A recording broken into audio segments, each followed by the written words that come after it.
कब तक ले बर्दाश्त करो? 16 साल हो गई। अगर ही नीतीश कुमार और उनका सरकार कहता कि 15 साल लालू राबड़ी के शासन खराब रहे, तो भैया खराब रहे तभी तो रुआ ही नहीं।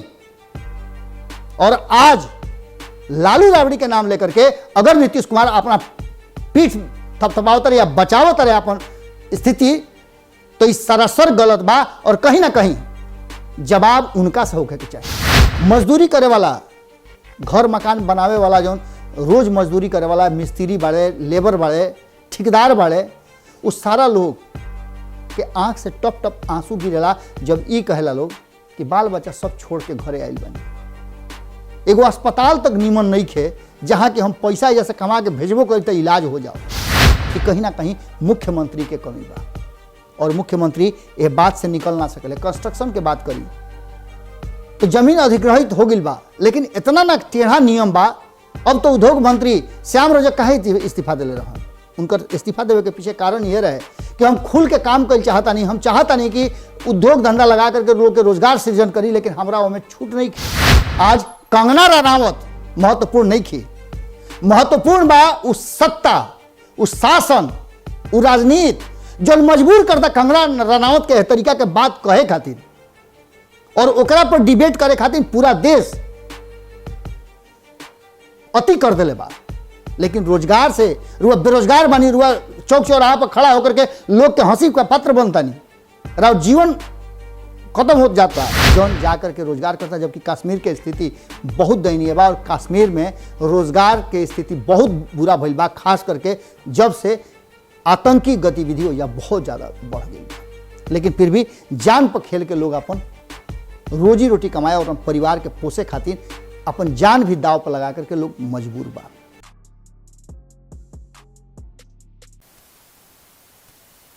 ख्वाब दिखा के ललचावेला, ख्वाब दिखा के ललचावेला, झांसा असरा के दे के हरावेला, झांसा असरा के दे के हरावेला। सियासत करे वालन के चलन ह, सियासत करे वालन के चलन ह, वादा के पोटली दिखा के बिरावेला।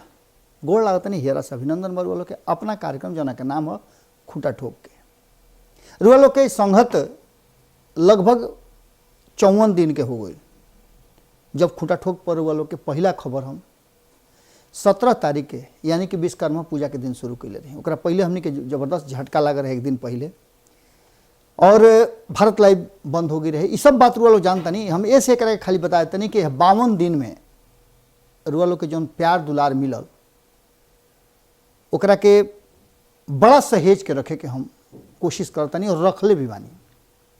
रुआ लोग के दुलार प्यार है कि रुआ लोग के लगातार फोन आवेला, चाहे दुनिया के कोनो कोना से आवे। रुआ लोग के जौन प्यार और आशीर्वाद मिलता ओकरा खातिर खाली फिर से हाथ जोड़ी करतनी और 10 नोह जोड़ के रुआ लोग के प्रणाम करतनी, गोड़ लागतनी। आज बिहार के राजनीति में जौन वादा और वादा के साथ साथ जौन बिहार के मूल समस्या बा उस समस्या के तरफ रुआ लोग के लेके चलता नहीं। देखिए राजनीतिक बात और सरकार रहे ना रहे, के सरकार चलाई के ना चलाई, ये फैसला रुआ लोग के करे के बा। चाहे कारण कि वोट तो रुआ लोग दिहिले। 2 गो उपचुनाव में सारा दुनिया और सब लोग इस सर्वे करके दिहल कि तेजस्वी यादव दोनों सीट पर जीतता रहे, एक कोई एगो सीट पर भी जीतावत रहे। लेकिन रुआ लोग के याद हुई कि हम परिणाम के एक दिन ठीक पहले रुआ लोग से जब साझा कहीं हम अपन विचार तो ओकरा में दोनों सीट नीतीश कुमार जीतत रहे, ये बात कहले रही। ओकरा पीछे हम कारण बहुत सारा बतौले रही। हम बतौले रही कि लोग के तेजस्वी यादव पर भरोसा नहीं किया होत और भरोसा खातिर उनका अभी और मेहनत करे के पड़ी, एक खाली फिर से प्रमाणित करे के पड़त हुई। एगो कहावत बा कि बद से बेसी बदनाम। अगर बदमाश आदमी होखे तो ओकरा के आदमी समझा सकला, सुधार सकला, लेकिन बदनाम जे हो गई ओकरा के संगत रखे में केहू डेराला। ये बात हालांकि 2015 में लागू ना होत रहे जब नीतीश कुमार के जरूरत भई लालू प्रसाद के तो अपना संगे ले अइले। लेकिन वर्तमान जो बिहार के परिदृश्य बा ओकरा में सब कुछ बदल गई बा और ये बदलाव 2014 में आई रहे जना के भनक रउओ तक पहुँचे रहे। रउओ ख्वाब देखले रही कि राउर लइका जौन रोज भोरे भोरे 4 बजे उठ करके आ दौड़त रुए, राउर लइका जौन दिल्ली में और राजस्थान में जा करके कोटा में पढ़ रहा बा, जौन तैयारी कर रहा बा कंपटीशन के, ओकर जीवन बदली, लेकिन ढाक के 3 पात भइल का। तो सरकार वादा तो कैलस लेकिन पूरा करे में पिछुआ गई। और यह बात के लेकर के मुखर होकर के केहू न रउआ विरोध करे खातिर तैयार बनी और ना जेकरा हाथ में रुआ विरोध के शक्ति दिले बानी ऊ करत रुए। और अगर करत भी बा तो सत्ता में बैठल लोग इतना पावरफुल हो गई बा, इतना शक्तिशाली हो गई बा कि रुआ बात के दबा देता। लेकिन एकरा खातिर मुहिम छेड़े के पड़ी और वो मुहिम अब धीरे धीरे छेड़ाए लागल बा।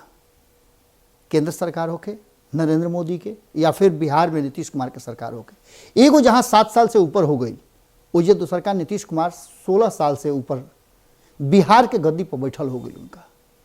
और ये बीच में बिहार ये देश के सबसे बड़ा पलायन करे वाला राज्य हो गई बा। और ओह राज्य में भी बिहार के लोग नौकरी खातिर, रोजगार खातिर, श्रम करे खातिर और 2 रुपया कमाए खातिर, अपन लेहना उठावे खातिर, पेट के आग बुझावे खातिर, परिवार के पोसे खातिर मजबूर बड़े। वो राज्य में भी जो बिहार से भी कमजोर राज्य बा, वो राज्य में भी जा करके और अपना खातिर रोजगार पैदा करे के कोशिश में लागल बड़े, जौन की सरकार ना कर पौलस।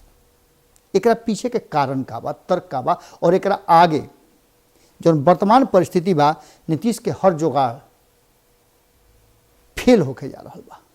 कारण कि जौन गुरु मंत्र रहा, मूल मंत्र रहा, ओकर कहीं ना कहीं तेजस्वी और चिराग मिल करके खेल कर दिले, खोज के ले आ दिले कि नीतीश के कैसे मात देवे के बाद, कैसे उनका के बैकफुट पर ले जाए के बाद। चलिए यह विषय के चर्चा लेकर के हमने के पहुंची जाए और खास करके युवा वर्ग से और युवा वर्ग के माता पिता से, गार्जियन से, अभिभावक लोग से हमार हाथ जोड़ी बा कि यह पूरे विषय पर गंभीरता से देखब सब है और अधिक से अधिक लोग तक शेयर के जरूर करब सब है। कारण कि सीधे रउआ लोग से जुड़ल बा। सरकार गिरावे, उठावे, बनावे, चुनाव परिणाम ये सब के तो हमने के लगातार चर्चा करी ले जा, लेकिन इस सीधे रुआ करेजा फिर चोट करी। कारण कि आज हम रुआ लोग से बात करे जा रहा बानी बेरोजगारी और पलायन पर।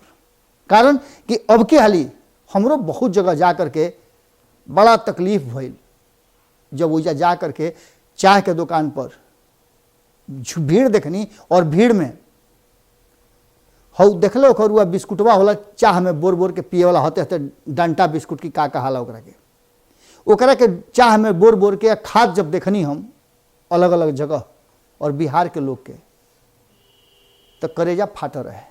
कारण कि अगर बिहार में उनका रोजगार होइत तो ओइजा के 500 रुपया, ओइजा के 300 रुपया, 250 रुपया बराबर रहे। कारण कि अपने घर परिवार के साथ रहते। और सबसे बड़ बात कि पूरे में कहीं ना कहीं सरकार के आंख में तनिको पानी नहीं खे, हमनी के तो आंख में पानी बा। कारण कि आंख जवाब दे देला, गवाही दे देला और कभी कभी साथ भी छोड़ देला जब ये तरीका के दुख तकलीफ आदमी देखेला। बहुत लोग के कहानी बा, बहुत लोग ऐसा कहानी बतौलस जौन कहानी बड़ा माने परेशानी वाला बा, बहुत दुखद कहानी बा। और खास करके कोरोना काल के हवाला दे करके अगर इस सरकार कहत होके कि हम रोजगार देवे में अक्षम बानी, कोरोना हमरा के बर्बाद कर दिलस, तो ई सरासर गलत बा। कारण कि 2 साल से ना एकरा पहले से बहुत कुछ चल रहा बा। ये पूरे विषय पर चली खुटा ठोक परिवार लोग से हम बात करब और निहोरा करके जाता नहीं कि रुआ लोग चाहे भारत लाइव पे देखी, चाहे खुटा ठोक पे देखी, ये विषय के अधिक से अधिक लोग तक शेयर जरूर करब सब है।